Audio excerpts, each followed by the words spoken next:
Hello, hello, hello. Hopefully we're live. Let me see. I'm going to assume that we're live and that it's all coming across okay. David and Billy, you're there early. That's lovely to see you. Let's get rid of some of that. Can you let me know? Can you hear me okay? Hello, Wendy. Oh, great. Catalonia. Can you hear me okay? It's all working. Excellent. Excellent. Thanks, Billy. Thank you for that. I think the camera's on a bit of a tilt, but there we go. Sorry about that. My usual cave that I'm broadcasting from. Daphne, hello. Good. Thank you. Anna, nice to see you there. Nice to see you. Okay, so we're going to have quite an interesting session today. I tell you what, don't we live in interesting times? Wow, so much happening. Tammy, good to see you. Hiya. Kimberly, good to see you. Gosh, early morning over there, I think.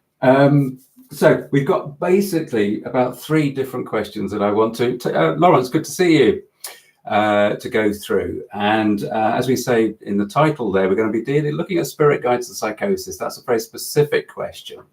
And, you know, it's a really, really, really interesting question and something that we really should be paying attention to because it is actually a very valid point.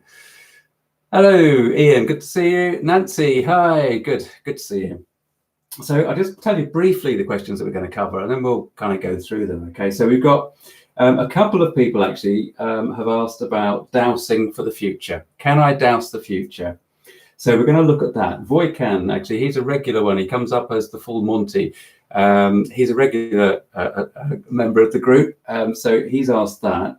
I'm going to touch on that. That creates some very interesting points that we can discuss. And then we have a question, as I say, all to do with psychosis, spirit guides, this sort of thing. So let's kick off. Oh, I've also got a question from a lady called Elena. And let's kick off with this one, right? Let's kick off with this one. So she says, in terms of practicality, what do you think of the idea we could tune in and move out of the way whenever an energetic event were about to happen, sparing property damage, preventing loss of life? I'm thinking about individual people who have avoided tragedy by not being where they were supposed to be. Does the management have anything to say on this subject? Well, you see, that's a great question. Just ruling out my notes. It's a great question because, Andy, hello there, nice to see you. It's a great question because, you know, at the bottom of all of this stuff, you know, we're fundamentally talking about living a life from a spiritual perspective. And there's a tendency to think that if we're living a life from a spiritual perspective, then actually what we're doing is making our life good. We're making our life wonderful. We're making our life easy. We're making our life plain sailing. Yeah, it's not like that. JF, good to see you. It's not like that. What it does is it enables us, I mean, you guys probably know this already, right? But what it does is it enables us to look at what happens to us from a different perspective. And in fact, the most recent video that I popped on the channel about a week ago was called Coping with Life. And I was in that video, if you haven't watched it, do go and have a look at that at some point. Because in that video, I was illustrating how we can look at the things that happen to us as being symbolic. And so looking at them from the spiritual point of view, because to me, the spiritual point of view is the fact that we walk hand in hand, in step with the management. We have life becomes a conversation, a living conversation with the management and everything that is around us or seemingly around us. And one of the things we'll touch on is, yet again, how much of it is out there, how much of it is in here that we are just projecting. What is our perception of reality? And this, of course, is always the line that we inevitably go down in these live sessions, which really is asking the question and asking the questions of ourselves and what we know of and can understand of science and our individual subjective awareness is what is reality. I mean, this is really what we're asking. And obviously, living from a spiritual point of view, as I say, in step with the management, or in this discussion, in this dialogue with the management, is the spiritual perspective in which we wish to experience our life, right? That's the spiritual aspect. It doesn't mean to say that everybody has to live life from that perspective. So thoughts and perceptions out loud. Nice to see you. Good to see you. It doesn't mean to say that we all do that. And that's one of the amazing things about reality, consciousness, our awareness, our perceptions, is that we can just go through life ignoring all of the subtle energies and just plowing through life absolutely happily, or not. And what we discuss here is the or not. So Elena asks the question fundamentally saying, what does the management think about this idea about, somebody being able to avoid property damage or illness or ill health or a disaster, an accident? But these things are part of life. And it's not so much necessarily a question of avoidance. I mean, I suppose we can't talk about this without going back to the dreadful events. I use the word appropriately, I think, the dreadful events of 9/11, way back in 2001. I think it was 2001, wasn't it? And the number of people that were, not in the office buildings when that event occurred. So, excuse the noises outside. So from the management's point of view, what I would say is that those people that passed over, that opportunity took, that event took them away into the next world, that was because I believe the management to a large extent has that kind of control. Now I say to a large extent because I feel that, and what appears to be relevant, is that there is always in the system, in the creative process that we live in, is that there is an element of chaos. There is an element of chance. There is a percentage that not even the management necessarily, or rather, let's put it another way, our point of perception in relation to the management, it appears that this aspect of chaos exists. And so it appears that perhaps, from our point of view, the management isn't in full awareness. Now, how can that be? I mean, good heavens, hang on, we've only been going 7 minutes. How can this be? I think it can be because of our perception, our inability to perceive the enormity of the whole picture. So I think the only way is to understand and sort of answer Elena's question, although I kind of feel as though I'm not really, but it's maybe that it's such a predictable answer, is that we step out of things, right? Our human-based perception of what's going on in our reality is right here. It's right here, right? It's right here, and we're self-absorbed, most of us, most of the time. And we're running on automatic pilot, we're running on autopilot, we're running on habit, we're just functioning, we're getting through, we're having a nice time, or we're not. If we then look at the bigger picture from the management's perspective, from the spiritual perspective, then things are seen, we can perceive things differently, we can look at them and say, well, yes, everything happens at the right time, things happen for a purpose, what does it mean symbolically, blah, all this sort of stuff. And that enables us to look at property damage, tragedy, loss of life, illness, from the management's perspective, from the spiritual perspective, enabling us to see potentially the other good that we perceive to be good that comes out of these instances that individuals, have happening to themselves. So in a way, what it does is we look from the bigger picture, is it enables us to see just that, the bigger picture, the overall wholeness to a certain degree of our experience. Now, what I'm saying is that beyond that, we can get into very heavy territory and say, well, what's the management's bigger picture? Well, the management's bigger picture is something that we just can't even perceive. We just can't even hope to perceive. So let's keep most of our conversation today in these two realms of the human perspective and the, let's call it the spiritual perspective, but it enables us in that way that we always adopt, enables us to look at incidents from two different perspectives, from the human perspective and from the spiritual perspective. So it's more about us adjusting our perception of what is happening to us, and then we get stressed about what is happening to the world. And if we pay too much attention to what is happening seemingly happening in the world, which is not coming directly through our senses, then that is where we can get caught in normal stresses, day-to-day stresses. So let's put that one to one side for the moment, but we'll come back to that a bit later, because that has a relevance on the way that I see us functioning as a human species within the overall co-creator picture, within the overall spiritual picture. And the reason for that is because well, I can't say, because actually the term for it, which is as an aspect of science, has, as usual, gone completely out of my head, but it'll reappear when we need it to reappear. So I think Elena's question kind of serves as a nice intro to this. So we're going to move on from that question. And hi, Nathan, good man, you made it. No, I'm not, Billy, no, I wasn't going down the Schrodinger's cat route, but there is a really interesting new take on the Schrodinger's cat experiment.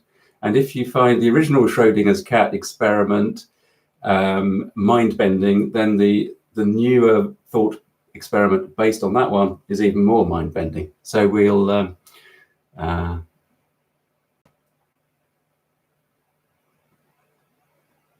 yeah, okay, right. Yeah, excellent. Well, Nancy, yes, going back to your comment that Thoughts and Perceptions Out Loud has picked up on, which is yeah, it's great. It's a good point. I just think that's funny. I am part of you. You are part of me. We are all a part of the greater picture. Let's go on to the next question, which is, can we douse the future? Right. Can we douse the future? Okay. So most of you, Tammy, Google Schrodinger's cat, and you'll find, if you can find a good solid description of it, you might find it in New Scientist or Scientific American, for example, websites like that. That might not be your usual sort of reading territory, but if you go to a site like that, then at least you're pretty much working with scientific journalism rather than fake news. Okay, so it's just, I'm just saying, use it as a no, you're not bashing anyone, Billy, not at all. It's, I just think Nancy's comment is really funny. Yeah, okay, so I'm going to move on. Dowsing the future. Thank you. Right, my dear old mentor Hamish, he always categorically said, you cannot douse the future. He just categorically said, nope, it can't be done. Which I didn't actually personally agree with, because at that time, which would have been pre-2010, I had a little success at dowsing the future. Dowsing, as we know, is not 100% accurate, right? I'm never going to stand up and say, yes, dowsing is 100% accurate. In all of this stuff, there is no secret. We haven't got a magic formula to kind of lock in to cope with life. Dowsing is a brilliant way of accessing your intuitive self. We know that, right? We've talked about this so many times. Can we douse the future? So what we're really asking is, does the human being have a way of intuitively, subconsciously accessing the future? Well, the chances are that there isn't just one set future. So, and this was Hamish's point, is that there are so many decisions that are made. How can you possibly douse and know the future? There is only the now. Hi, Dixie. Good to see you. Good to see you. There is only the now in our experience. So, but from a human point of view, we have to absolutely recognize that there is a future coming and that there has been a past that we have experienced, right? Now, whether those are actually valid and real is a point that is open to another discussion. But in order to follow a kind of a principle, and I think I've mentioned this before, is it is easier to dowse things that are closer to your current now point. The example that I use of that, because as you know, most of the time what I'm doing is drawing on my own personal experience. I went through a phase where I was dowsing horse racing, right? It's not a great spiritual pursuit, but I was just interested to see whether I could earn some bucks by doing it. And the answer was that it was very, very obvious that actually the dowsing was more accurate the closer to the start time of the horse race.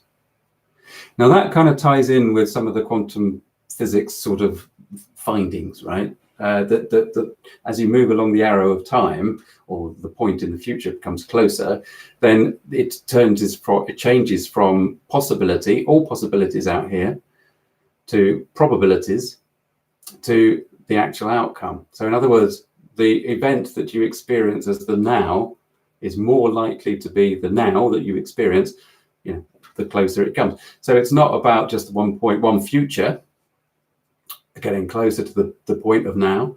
It's about the fact that there's a multitude of possibilities that narrow down, and then it's effectively like we move into the new informational environment. So now this can be illustrated by the fact that it's a classic bit of dowsing that, what I found, Nathan, was that actually my dowsing was apart from one noticeable exception, was always giving me the horse either side of the actual winner on the list. So it was, and it was consistently either the one before on the list that I was dowsing or the one after. So I tried to adjust my dowsing by taking that into account. But then, of course, it was always the one before or the one after of whatever I counteracted, right? So I took that very much as a message from upstairs, as like, yeah, you shouldn't really be doing this, but okay, we accept that you're doing this for a kind of a logical reason. If I had made a fortune gambling on the horses, you and I wouldn't be sitting now here having this conversation. So blah.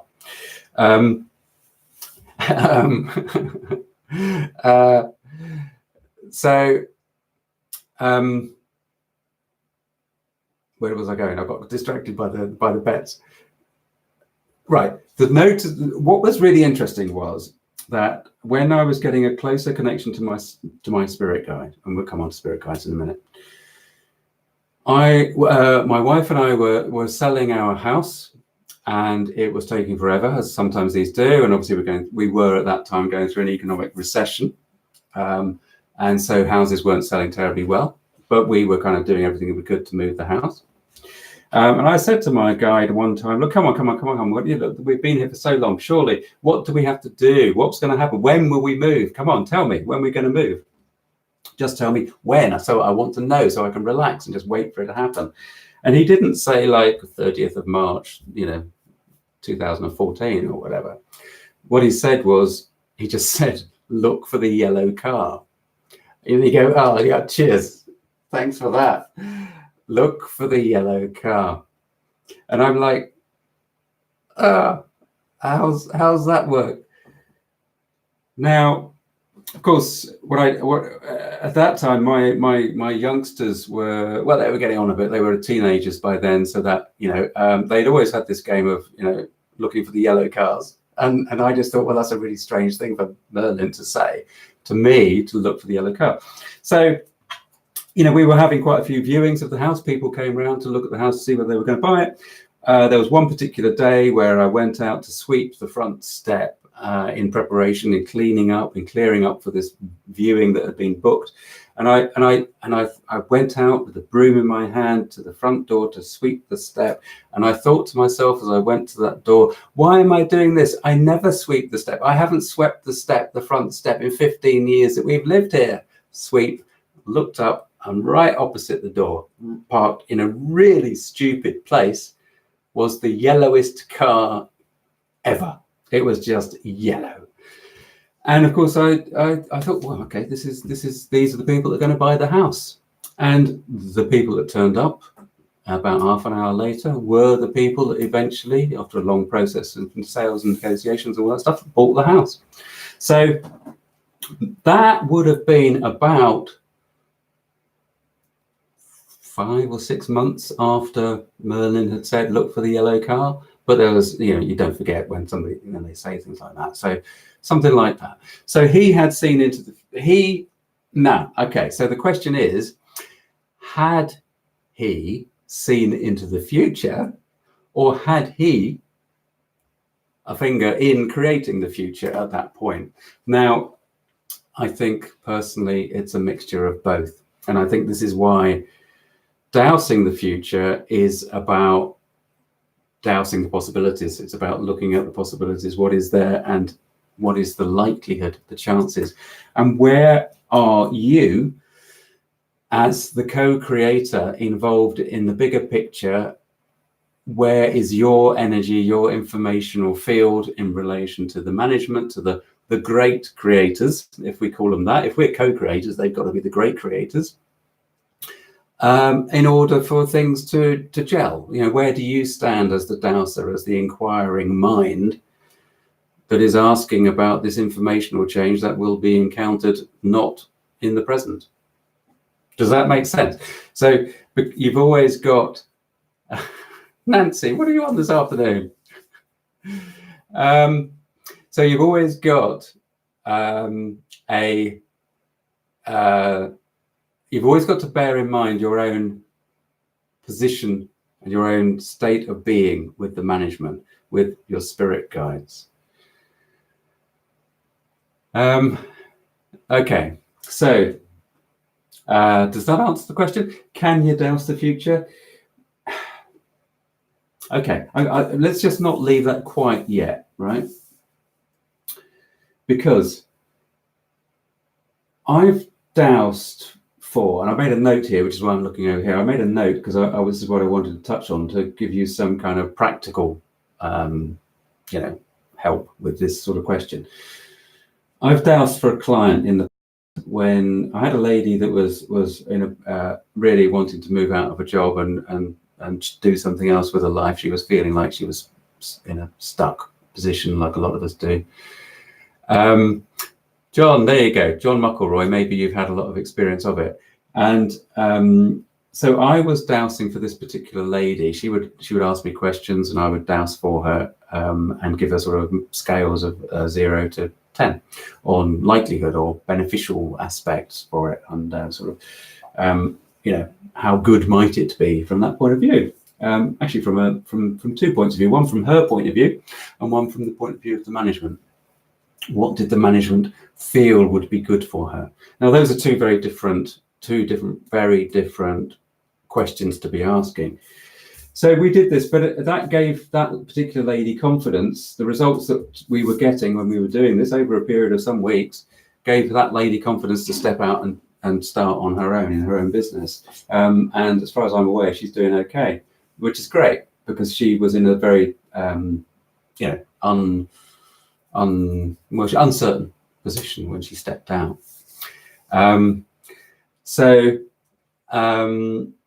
Excellent. You carry on having that conversation because you're talking about Lethbridge, but that's great. So that helped her. Now, the other thing is that I also did some dowsing for a lady that would be very, very unwell. And I was talking to my guide using dowsing on behalf of this lady, talking about her recovery prospects. And Spirit had always said right from the start, when this lady first approached me, that her future was positive, that she was going to get through this life-changing illness. And again, this started about 18 months ago, and she's doing all right. She's working through it. So again, now whether that is all about actually dowsing the future, or whether that is assisting the person to co-create the future, it's open to some debate.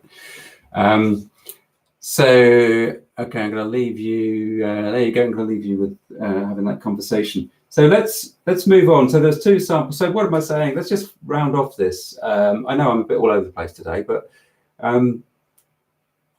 it's always worth trying to douse the future, because some dowsers will be better at dowsing into the future than others, because it comes back to our uniqueness as an aspect of the whole, right? So some dowsers will be better than others. If you're looking for an item that's lost, I know this is slightly different to dowsing the future, but if you're looking for a lost item, you always ask, where is this item now? Or where is this person now? If you want to find it in the future, specify. Be as accurate as possible with that dowsing in the future, right? That's what we're going to leave that. We're going to get on to this last question. It may well take us the next half an hour anyway to cover some of this stuff. This is a really, really important question for all of us and anybody that is walking on the spiritual path. And really, it's about the fact that I talk a lot about making contact with your spirit guide, because I'm sharing my experience, and my experience of life-changing stuff using, coming to terms with the spiritual world and the spiritual way of living was through moving into that house that we moved into in 1998, and making contact, having the contact from spirit through the guardian energy of the place, the person there, the lady called Jane, the deceased lady who was called Jane, and then me having these conversations with her using dowsing, and just having my life changed completely. And when I say my life, I include my wife and to a certain extent my children in that complete change of outlook. And that's what results in me sitting here now, right? Okay, so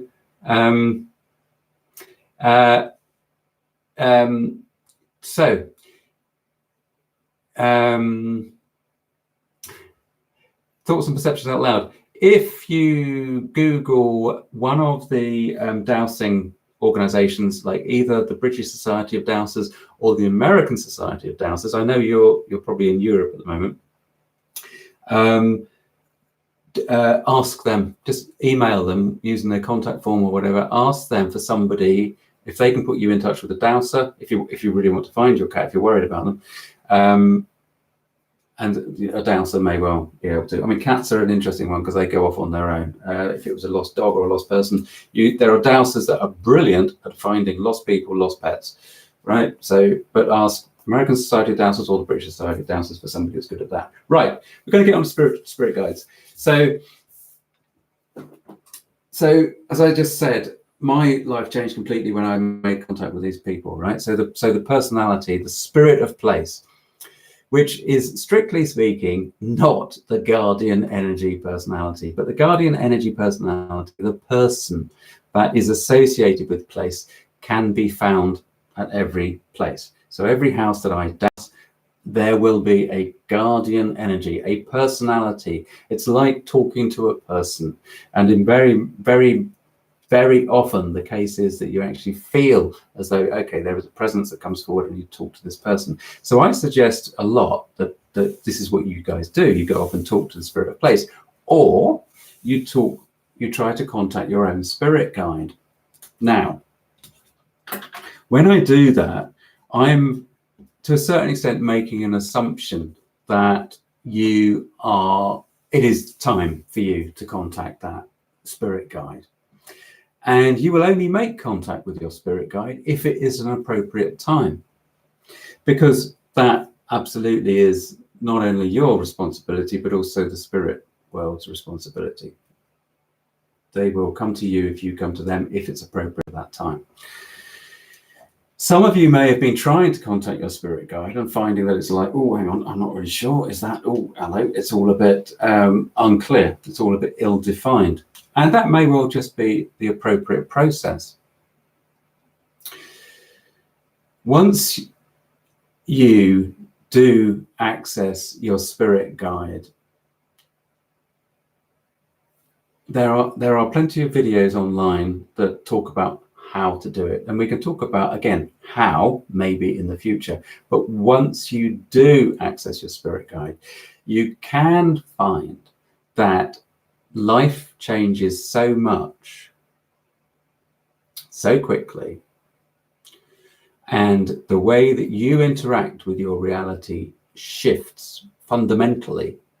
Not necessarily like big, blam, it's changed, massive. It shifts subtly. I always say this, don't I? I say it's subtle but significant, because it is. But that subtle but significant shift where you suddenly realize as a human being that you've accessed energies that you weren't actually accessing before, and there's something in your head goes, whoa, it's like, this is how it works. That period of time where you're adjusting and you're, I mean, literally, I regard it as being the way your physical being is interacting with your environment is changing. It's like your brain as the kind of master control modem, allowing information through from the subconscious to the conscious. It's like it goes through just reset that and we'll let through this stuff that you weren't letting through before. And how does that feel for you? And when that starts to happen, it's actually really important that you can go, well, that's enough. That is enough. Because we're not built to take the amount of input that you can get suddenly. It will blow your mind. And this is where we start to wander into terms like psychosis. And it's absolutely, it can be absolutely fine. I see Alison there making a comment, which is great. And it can be absolutely fine. But again, I want to talk from experience because I want to talk about my brother. My brother is 2 years older than me. And as I was opening up to spirit in the house in 1998, we'd moved from Tunbridge Wells in Kent in England. And my brother had not long gone through his first nervous breakdown.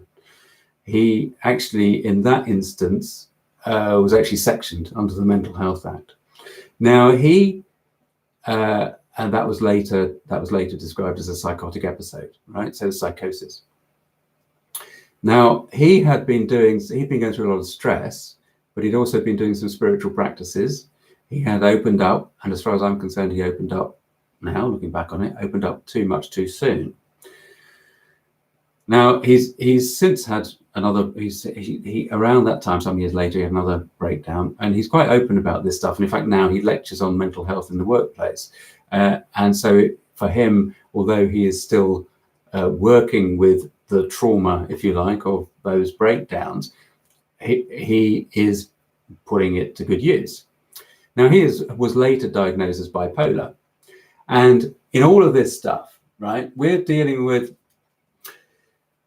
good. It's good to see you, Voiken, full Monty, thank you. If you can catch the first part, I answer some of your questions about dowsing the future, although I'll come back to that again later on if you remind me. So the psychosis that my brother went through actually did two things. One, it completely changed his life, but obviously he's working with the mainstream medical profession in terms of the labels that are assigned to his mental condition. Now, don't get me wrong, if you met him now, you wouldn't think there was anything, you know, he's taking medication and kept in a stable state. Now, a lot of people that will come to this channel will look at it and say, oh, mainstream medication, no. But actually, I don't look at it like that. I look at it that we are here in this state of being that we call the 21st century. And there are things around us, like mainstream medical practices, that manage mental disorders with drugs. It's not pretty, it's not delicate. In fact, it's incredibly traumatic, not only for the individual, but also for those people that care for that individual in terms of love, love. But it works to a point. Now, also what works to a point is some spiritual healing, because I have had success with helping people with bipolar get grounded and come out of it, to the extent that I had one lady relay that her other half, her partner that was going through some trauma at the time, that mental disorder, that the doctors treating him were surprised by the speed of his recovery.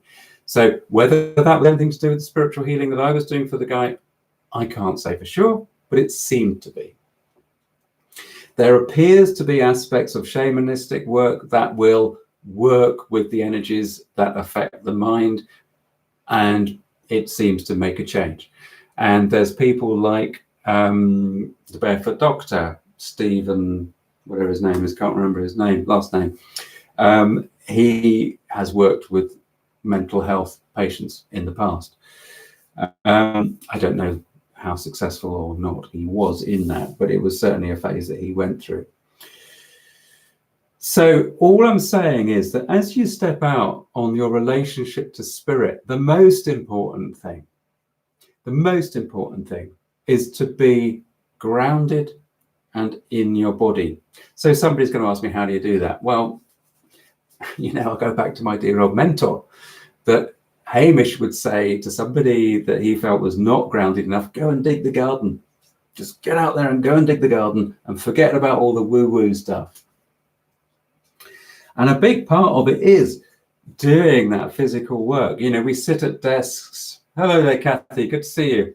We sit here at desks. We do stuff that is just all mind energy, just purely focusing on computers, and our awareness just goes, whoa, off, way off. And that is all air energy. Whereas what we need to be doing to balance that sort of stuff, especially if we're working a lot with spirit, is to get into the earth. I'm not going to say earth energy because that's going to get confusing, but to get into earth, get into that grounded physical feeling. And so again, Hamish, he was a blacksmith. That countered his spiritual aspect superbly. You wouldn't find somebody that was more grounded and basic earth energy type. Again, basic earth physical energy. He was really solid with it. It's brilliant, and it's okay to go shooting off and to be in touch with spirit and to have those amazing experiences that you can have and have the amazing insights, but come back to earth again. It's so important to actually understand how you manage that journey, that path, that energy that you experience, because we are fundamentally that bridge between the physical energy, the physical world, and the world of spirit. But we are designed at the moment to be far more based down here in this murky physicalness than we are to be up there in that realm. And part of this being is that we can actually use that energy, bring it down, work with it, have a conversation with it. As I described right at the start, walking in life in step with spirit. And that means with these subtle energies, with these powerful air type energies. But you have to know what you're doing. So look up any grounding exercise on YouTube, on Google. I don't think I've done a meditation that is a more grounding exercise, but look them up. There are loads of people out there that are doing this sort of thing that will talk about grounding. And you can even just the experience of taking your shoes and socks off and walking on the grass, walking on the earth with your feet and earthing, a year or so ago, 2 years ago, earthing was a big deal. But it's all about getting the balance. And those of you that are incredibly spiritually orientated and achieve successful messages and can be off with the fairies, I mean, literally in a nice way, that's brilliant. But just remember to put it all into context.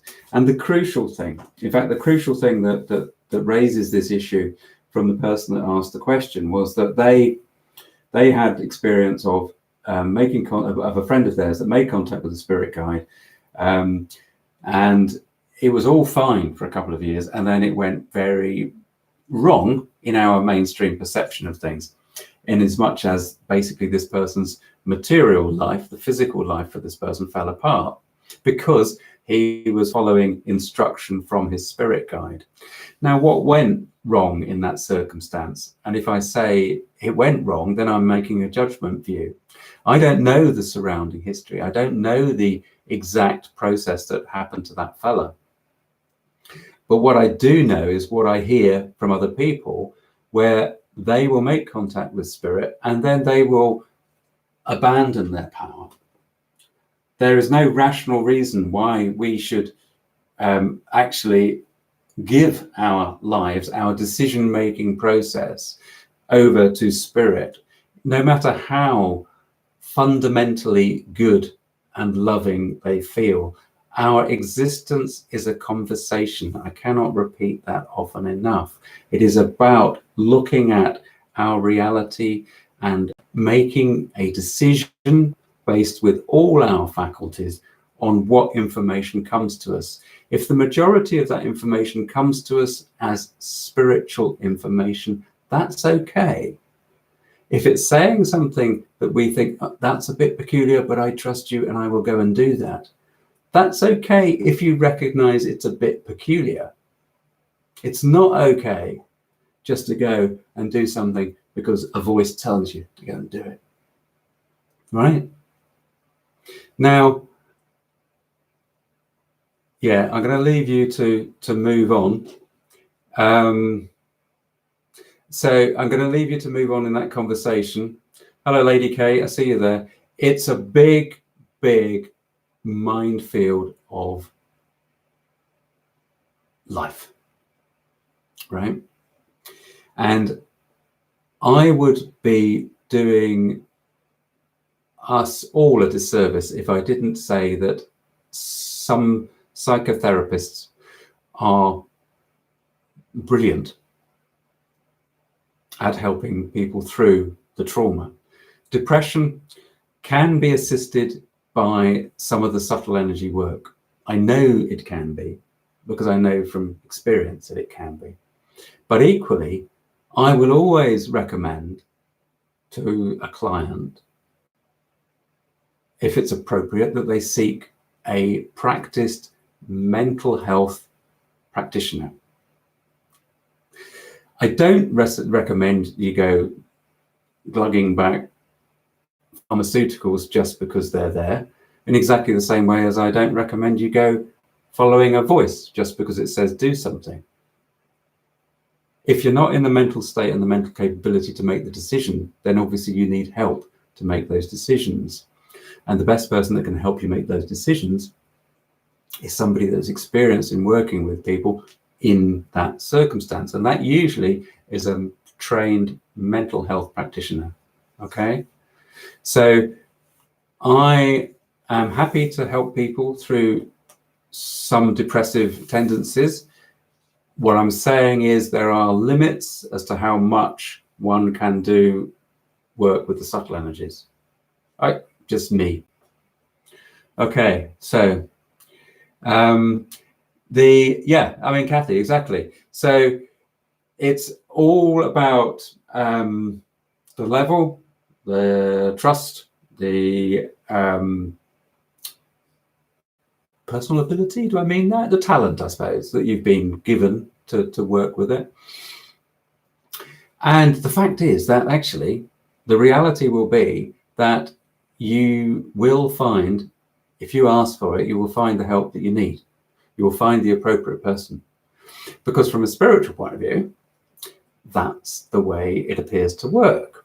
But what I'm saying is there are plenty of people that will poo-poo mainstream medical help. I'm not one of those, right? Because to me, it's the background of the 21st century. In the same way that science, mainstream science, is a background to the 21st century. Okay. Yep. It's belief. It's all there. Yeah, I mean, there's a big thing with a lot of antidepressants, and there's the zombie effect from many antidepressants. Now, there are a lot of different antidepressants, a lot of different brands of antidepressants. Some of those brands will affect, you know, if you give 5 different people the same brand of antidepressant or the same type of antidepressant, it can affect them in 5 different ways.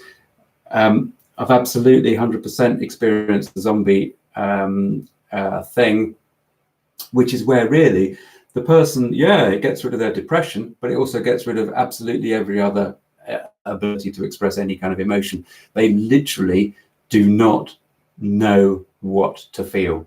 It takes away the feelings completely. Now that is awful, and that is a result of the wrong depressive energy. Okay.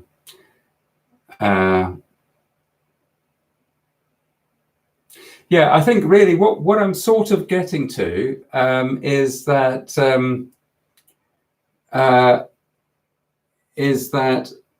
what am I getting to? It's great. I thank you for having the conversation. It's fantastic. It takes me right off track. I was just reading Lady K's thing there. It's what's appropriate for you, you know. I think what I'm really getting at is just let's come back a few steps. Come back to spirit guides and psychosis. That's there in the title. Don't be afraid of contacting spirit. Right? Don't be afraid of contacting spirit. The big fear that a lot of men in particular do have, and I felt this, is the fear of being possessed. Because yeah, I know, I mean, it sounds daft to a lot of people, but if you come at all of this from a very mainstream upbringing with no access to spirit or interaction with spirit, and then suddenly it's, oh yes, there's all this side of life, then actually, you know, you go into the default fear mode of, so what's the thing to fear? Well, the thing to fear is possession, of course, because, you know, you see things like The Exorcist and all the rest of it. There's very little fear if you take one step at a time and you always can maintain your awareness of what is going on. Then, you know, and you work from your heart and you work on yourself. Healing and spirituality of any kind is not only about the wows of interacting with spirit, but it's about doing the hard work of healing yourself and realizing that you are an important part of a bigger and whole picture. And again, that brings us right back to the interconnectedness of absolutely everything. Okay, so a lot of this is absolutely about the role of the human being in the wider picture. And I mean that in terms of everything that you experience. Your awareness as you heal, as you work perhaps in a garden or a window box, if you're not fortunate enough to have a garden, but wherever you tend something, wherever you look after something, wherever you express love or your creative process, you are a part of something else.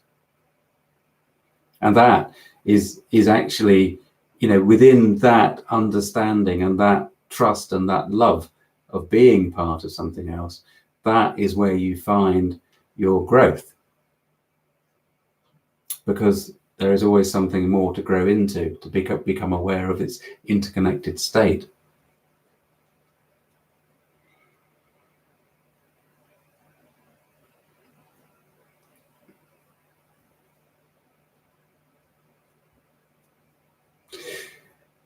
Prozac and all the rest of it, you know.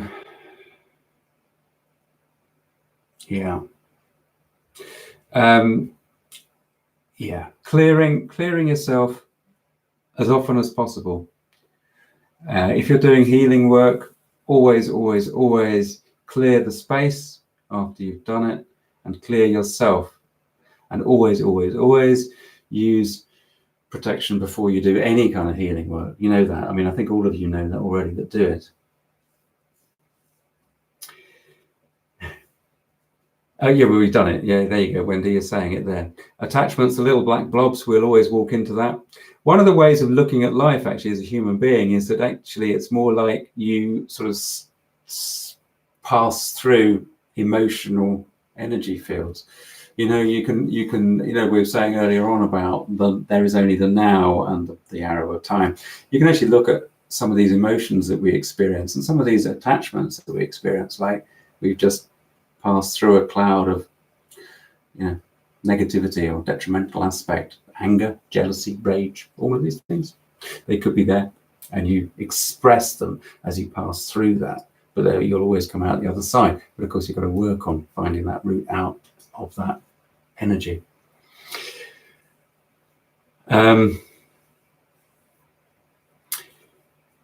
Yeah, it's all difficult. The belief system that we function from, you know, how we express ourselves, what we believe, is really the fundamental aspect. And it's not to say that any judgment is cast. You see, I was just reading there Kathy's question there. It's lovely, you know, send light and protection to all children. I think what I fear, what I personally fear, is that there are amazing orators, right? Like David Icke. I'll mention his name because he's so well known. Icke actually has a very interesting message, because what he's really saying is wake up, look at life differently. And actually he's talking about a spiritual existence, but those are not the words that he uses. And what he actually does is a lot of his work is going in at quite a basic level. I'm not comparing, I'm just saying, using the term basic, a fear level of to get people moving, to get people taking action, to get people thinking about what it is. And therefore, when we get into like conspiracy, okay, yeah, okay, well, you know, we're governed, we're managed. There's no doubt about the fact that the species, humanity, is managed. But I don't want to get into all of that kind of conspiracy thinking necessarily, because there are other ways to look at life and experience life and say, okay, well, that appears to be the case, but what are the labels that we look at here? What are the issues that we're dealing with? If we're encountering conspiracy theories a lot, this fear-driven reality, why are we in a fear-driven mental state? Because if we are co-creators and we're in touch with the great creators, why are we creating fear? Why are we doing that? We have a responsibility to not create that kind of fear. You know, we actually each, and myself, I have the responsibility not to generate fear, but I still have a lot of fears about a lot of things. And this is a lot of what I personally am working on. But I recognize that this reality that we live in here and now in this 21st century has got so much fear. But as we've said before, that is part of the stage, part of the backdrop, part of the set that we all have chosen to experience now. And it's up to us. Exactly, Voikan, full Monty. If we grow spiritually, fear tends to disappear. And also, it's not only that, it's about cycling around the same fears and analyzing again the same instances and changing the state, changing your point of view on the healing modality. The biggest thing, and the reason that I'm doing this sort of work now, is because I recognize that what I see in the house healing work, which is just an intensive action on behalf of somebody else, healing. You've been talking a lot about people doing healing and working with the healing energy. If we can adopt the basic principles that each of our decisions has an effect, then that changes out there. And I'm not saying don't go marching. I'm not saying don't feel empathy for those guys in Hong Kong, those ladies and gents in Hong Kong who are fighting for their freedom. And elsewhere. But let's not add our fear as let's use the term light workers. I've never used that term actually yet on this channel because I don't consider myself to be a light worker. I consider myself to be somebody that is simply working with spiritual energy as much as possible in order to help all of us. And that's what I think we can do. Anybody that's interested in this stuff can work with this energy and adopt it daily and work with it, and it is making a difference to the bigger picture. It's just that change is chaotic.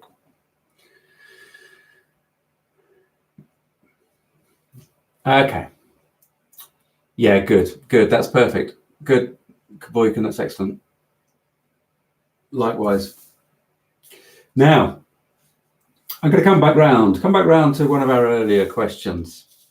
I don't know whether any of you have been asking me questions amongst your conversation.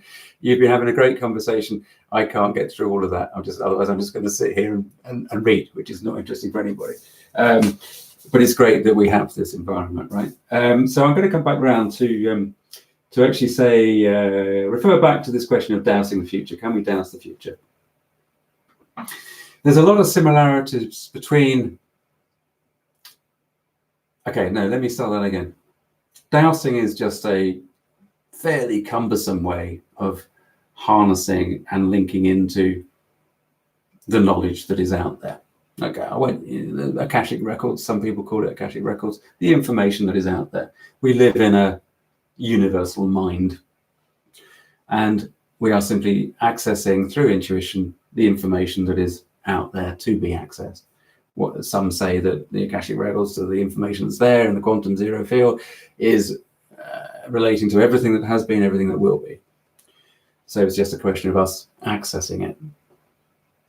In that sense, when we're using dowsing, and when we're doing work remotely, and we're connecting to energies that are on the other side of the world or something like that, it can be related to remote viewing.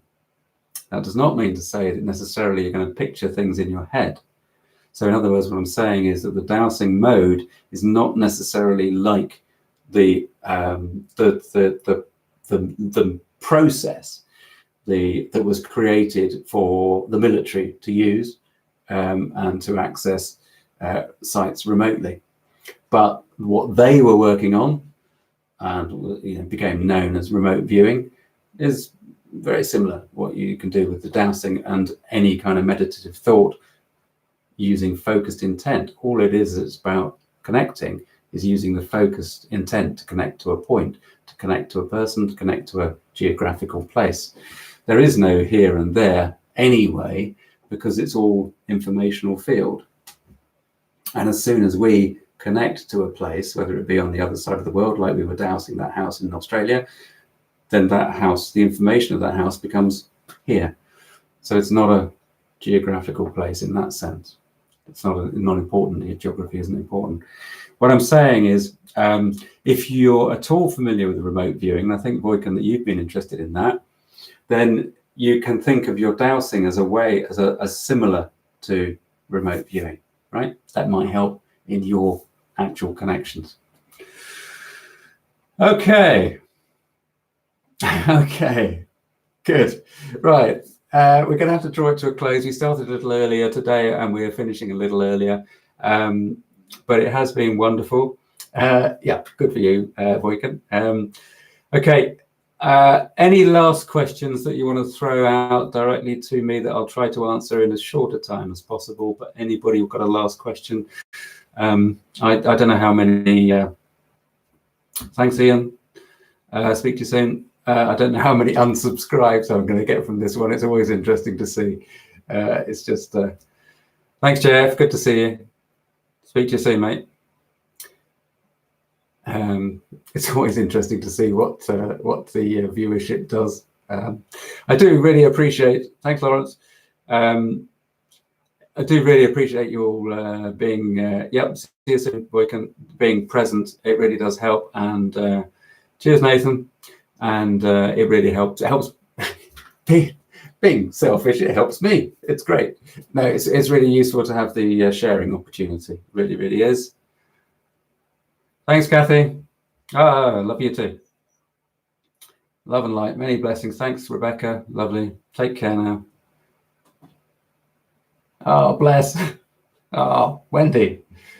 Sure you will. Go on. Sure you will. Stuff to be sorted there, Wendy, isn't there? It's lovely. Go on. Okay.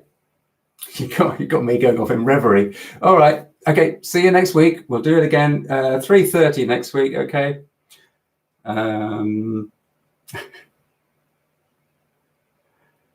Okay. Bye all. Take care. See ya. See you next week.